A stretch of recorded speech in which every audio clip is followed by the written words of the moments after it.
Hello and welcome to my first video of the year. I'm gonna talk through some superlatives from all of the books that I read last year. 3, 2, 1.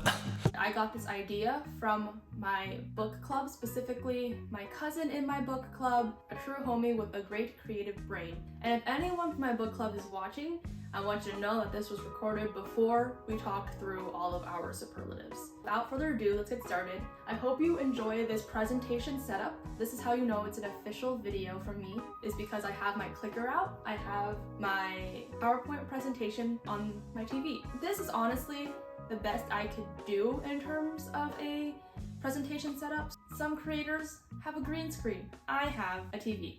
And I hope that's enough for you. Let's get right into it with the first superlative, that is the most underrated book of 2022. In my opinion, I think that the most underrated book is Everyone in This Room Will Someday Be Dead by Emily Austen. This book is now starting to get the recognition it deserves. For all of 2022, this was not a very popular book on Bookstagram. I rated it a 4. I really like the representation of mental health and how accurate it feels. Austen really describes that feeling well, and how it's just like, some days I just want to lay in bed and not do anything. I barely want to get up to use the bathroom or eat. It's honestly kind of funny. In a sense, for me, it's alarmingly relatable. If you've read Eleanor Oliphant is Completely Fine, I feel like this gives really similar vibes. So I think that if you like this book, you'll like that book, and if you like that book, you'll like this book. The most overrated book is Severance by Ling Ma. This book is literally everywhere. Every pink post I see on Instagram about a book,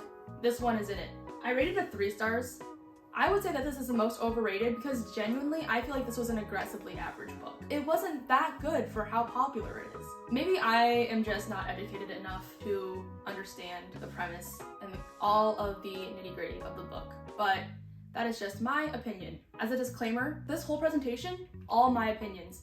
As the title slide says, this presentation was voted by me and only me. So if you disagree with my opinions, you think I'm wrong and stupid, you're right. These are my thoughts. So if you're offended, I'm sorry.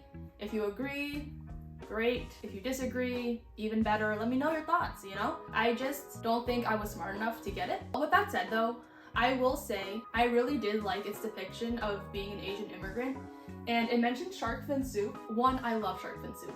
But 2, it's just like a very specific thing that most Asians will know, but it's not like common knowledge. I read this other book that played on all of the Asian stereotypes, but this book does it well, where it does mention Asian stereotypes. At the same time, it does mention things that are more niche to our culture. That is more of the reason why I gave it a 3 star instead of like anything lower, is because I did like that representation. Overall, very lackluster. Most heartwarming goes to A Man Called Uva. This book made me cry on an airplane. I literally was sitting reading this book with tears streaming down my face, people on both sides of me being like, is this girl okay? And the answer was yes, I was okay, because this made my heart whole for like a solid 30 minutes. I was sitting there just like, oh, my heart is so warm right now. It is so full. This book, I loved it. It was very wholesome. Uva is such an endearing man. Like, he is basically the grandpa from Up. When I was reading this book, that's who I was picturing. It's like a character that you love to love. But the more you find out, you're just like, he's such a sweet man. I love the descriptions of the characters because you could definitely see this whole thing as a movie in your brain when you're reading it. Description of connection in the book is very wholesome as well. So most heartwarming goes to A Man Called Uva. Okay, most heartbreaking goes to All the Lovers in the Night. I feel like all of Kawakami's books are quietly heartbreaking. Like, you read the book and you're just like, wow, my heart just like a piece of it just fell right off, you know? Like, this book in particular, it breaks your heart in such a slow way. The way it talks about love and talks about loneliness, and it talks about trying to find companionship and kind of just coming to terms with the decisions that you've made in your life, kind of just feels like someone's wringing your heart and there's nothing you can do about it. I really loved the way the main character was depicted, and the fact that she had her issues, she had obstacles to overcome, she was very human, and I really could relate to that, and especially like the thoughts of envy and loneliness that she had. I loved how her thoughts are thoughts that I have, you know? I don't know about you, but for me, I found her very relatable. This is a very oddly specific thing, and it's kind of a spoiler, but it's not incredibly important. The main character's job is a proofreader. I really like that, just in the commentary around it. The main character is like, as a proofreader, you know that a book is never gonna be perfect, but your job is to continue meticulously reading the book, trying to find all the mistakes, but you know that you'll never achieve that. Like I said, it's a very sad book, and that's why it gets most heartbreaking, because it's not like it's an aggressive, like, punch in your face, punch in the gut, rip your heart out. This one kind of hurts because of how, for me, relatable it was. It is just like, it'll leave you feeling empty. And this is how you know I'm not okay. Most of my books that I read this year, I could describe as like quietly heartbreaking. Like the next book, prettiest writing, I would say On Earth We're Briefly Gorgeous. Also a little heartbreaking. It had such good writing. I don't really read poetry. I'm not a huge read between the lines kind of gal, but this book, objectively, is very well written. The words on the page are almost lyrical. It's basically a poem in a novel form. Because Ocean Vuong is a poet by trade, his book just kind of felt like that. So I gave it 4 stars because of the way it was written. The story was interesting, and I like the representation in the description of being an Asian immigrant, so that's why I boosted it up. I would say the story itself is good because the way it was written, it was a little confusing on my end, because again, I'm not a huge poem reader. I would say objectively, if you like pretty writing, this book, perfect. Book that made me cry the most, Reminders of Him. This one I gave a 5 stars. This is probably my favorite Colleen Hoover book. Contrary to All the Lovers in the Night, this book is punch your face, rip your heart out, heartbreaking. You could feel the pain that the main character is going through. You can feel the yearning that the mom's going through trying to connect with her daughter again. I feel like that's not a very commonly talked about trope in the romance world. At least the books that I read, mother-daughter bonding is not really a commonplace. Like the amount of times I was just reading and then tears were streaming down my face. The book that I didn't expect to make me cry is Almond. This book, honestly, this one surprised me the most. I went in knowing nothing about. I think the cover's pretty. Let me buy it. If you want to play a fun drinking game, take a shot every time I say I just bought it because the cover was pretty. I loved this book. Like, it surprised me how much I love this book. It was one of my quickest reads of this year. Like, I read it within like a couple of days, and for me that's very quick.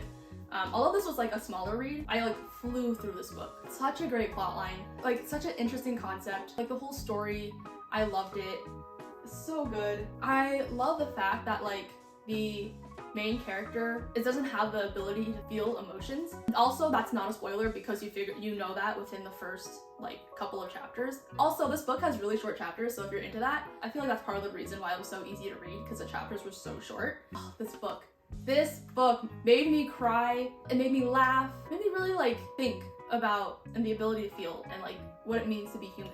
So the very wholesome question mark thing, this book does have like very dark undertones. High level, it is kind of wholesome. Like this book kind of made me feel warm. If you read the book, there's dark stuff that happens throughout. So wholesome asterisks. I don't know what a better word for that is. If you have a bigger vocabulary than I do, please leave a word that describes that below. Some reviews of the book say it's tender, and I feel like that's a good description. Most out-of-the-box book that I read and surprisingly liked is Clara and the Sun and Never Let Me Go. I rated a 4.25. Like, they're very similarly written. They have kind of like high level the same commentary. If I had to choose one that I liked better, I would say Never Let Me Go. Both of these books though left me feeling empty in the best way. Like, I remember I was sitting on my couch and I finished reading Never Let Me Go. I just kind of stared into the abyss for a solid 30 minutes and I was like, what is the meaning of life? The most out of the box book that I read that really should have just stayed out of the box is This Is How You Lose a Time War. I did not understand a single thing in this book until I was halfway through. By that time, I was just like, I just don't care. I only read it for the letter writing. This book was well written. Like, it had very pretty writing. I don't know which author it was because this book has two authors. One of them is a poet. The letters, the only thing I care about in the book. I would just skim through the like world building, that kind of thing, and just read the letters because that's how pretty they were. And that's the reason why I gave it above a 3. Just the letter writing itself. It was funny. You could feel the connection just on the letters. Anything else in the book, I didn't get it. Like, I just genuinely did not understand what was happening. I also do like the cover of this book. I didn't buy it because of the cover, but I really would have. For some context, I'm not a sci-fi reader, mainly contemporary fiction and like romance. So this was like sci-fi romance, a little out of my wheelhouse, and it should have probably stayed out of my wheelhouse. Like, I could live my whole life and not have read this and been perfectly fine. Most read author of the year goes to Colleen Hoover. Are any of us surprised? No. These are all the books I read from her this year, albeit it's not that much. I reread It Ends With Us this year.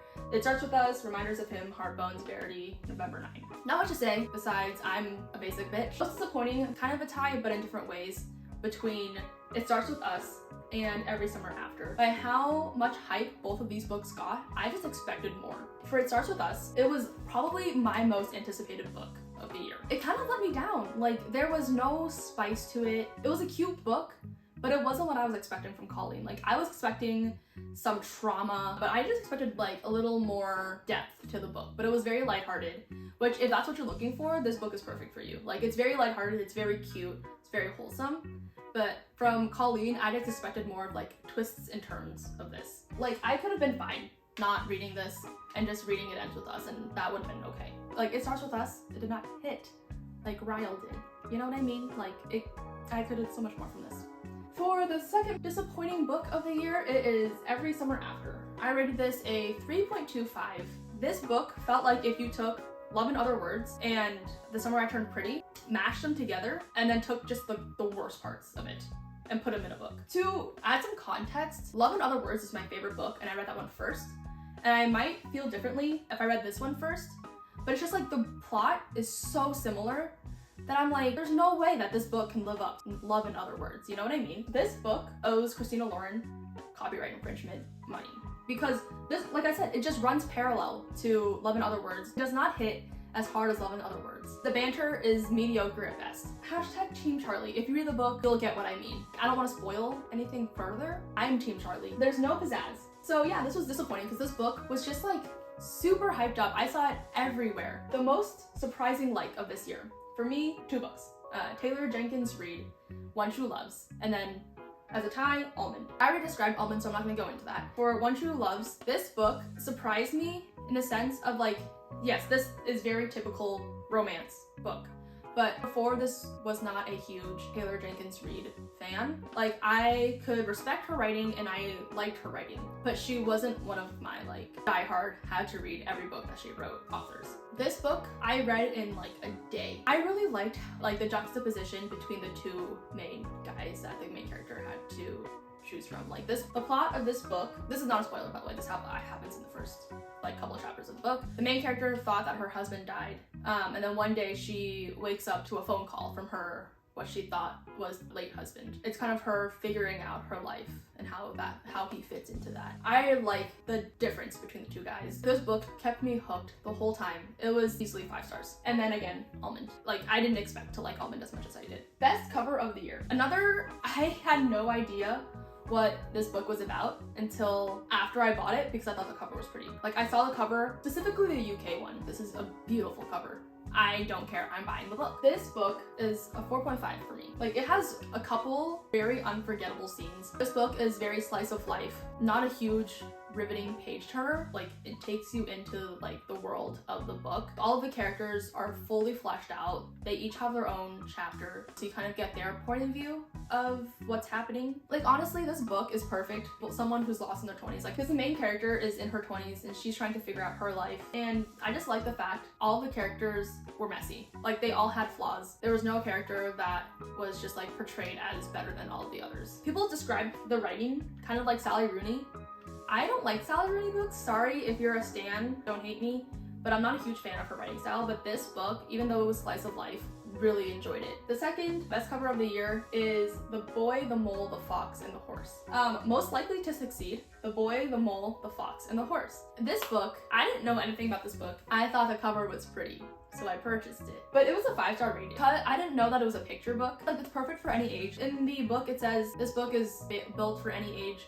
If you're 8 or 80, like you can find something in this book that you'll like. But I completely agree with that because like I could read this to like my niece and she'd be like, oh, this is really cute. I could read this to like my grandpa and he'd be like, oh, this is very cute. Like the font, the use of colors, the whole thing was just so pretty. But some people say the font is hard to read, which like in some cases, yes, if you're not used to like reading cursive. And I was like, wow, this book is really pretty. And I opened it and I was like, oh my gosh, like I didn't realize it was a picture book. I would say it's most likely succeed based solely on the fact there's a wide demographic that this would tailor to. It's like super wholesome, very heartwarming. It really depicts life lessons in a very simplistic way. A little pick-me-up read, if you will. Okay, most unforgettable. Tied between Bunny and Cloud Cuckoo Land. Bunny was a solid 3.5 for me. Honestly, it was a little confusing. It was funny though, so that was like the positive side of it. It was kind of creepy. I didn't know that it was a horror book until I read it and then was reading the reviews afterwards, and I was like scary. It was just like unsettling. I didn't understand a lot of the book. The end of it, I was just like, I don't know what's happening right now. The book really sticks with you no matter how hard you try to forget the plot. In a couple years time, I will know nothing about the book except for like the creepy part of it. Cloud Cuckoo Land, I would say, is also like pretty unforgettable. You're just gonna realize that I don't comprehend half the things that I read. It's unforgettable in the sense of like, I didn't understand a lot of the plot points, but once I understood it, I was like, wow, this is actually like a very in-depth book. Cloud Cuckoo Land, I believe I rated like a 4.25. But I would say like this book, it's unforgettable the way that it was written. When you think about all of the layers, like I could imagine Anthony Dewar just with like a whiteboard. Pictures of different characters, the string that connects each of them. Amazing. The most unique book that I read this year is Someone Who Will Love You in All Your Damaged Glory. This book I love. Another book that I just bought solely based on the cover. These short stories are just so unique. Like I have not read anything like it. It is very much just a, what the hell, you know? Like what did I just read kind of book. I wouldn't say that I love all of the short stories that were in this book, but I would say like the ones that I liked, I really liked. You could relate to it. I love the commentary on the social norms around love. It's like super enjoyable. If you like short stories, best book to bring on a deserted island. That goes to Love and Other Words by Christina Lauren. As mentioned before, I love this book. And this book feels like a nice warm hug. And if you were by yourself on a deserted island, this book would be perfect because you'd be like, oh, I'm just going along with some of my friends. Like I'm bringing this book. You'll have witty banter. You'll have love, you'll have connection, you'll have a very wholesome thing to keep you company. This is my first reread of this year, and I reread it, and I was just like, man, it still hits. Banter in this book is so well written. It's so funny. If I could have that connection with my future loved one, boy, I'd be in love. On to next. The two books that I would say are most likely to be turned into a film is Beach Read by Emily Henry and then People We Meet on Vacation. These books I rated a 4.25 and 4. It's about time Emily Henry gets her novels into a movie. Colleen's getting her moment, you know, Taylor Jenkins Reid is getting hers. Where the Crawdad Sings is getting hers. It's about time Emily Henry does. Both of these books have potential to be turned into a movie.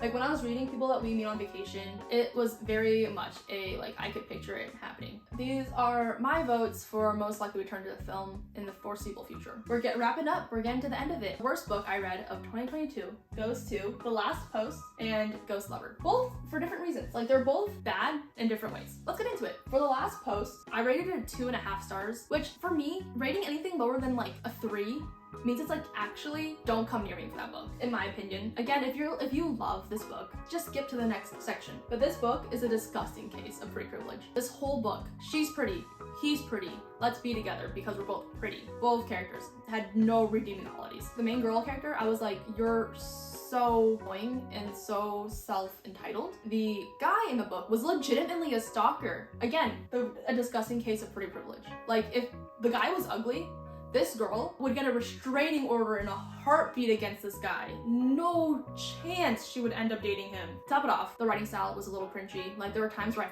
physically cringed while reading this book, but all of it was just too much. Plot wasn't good.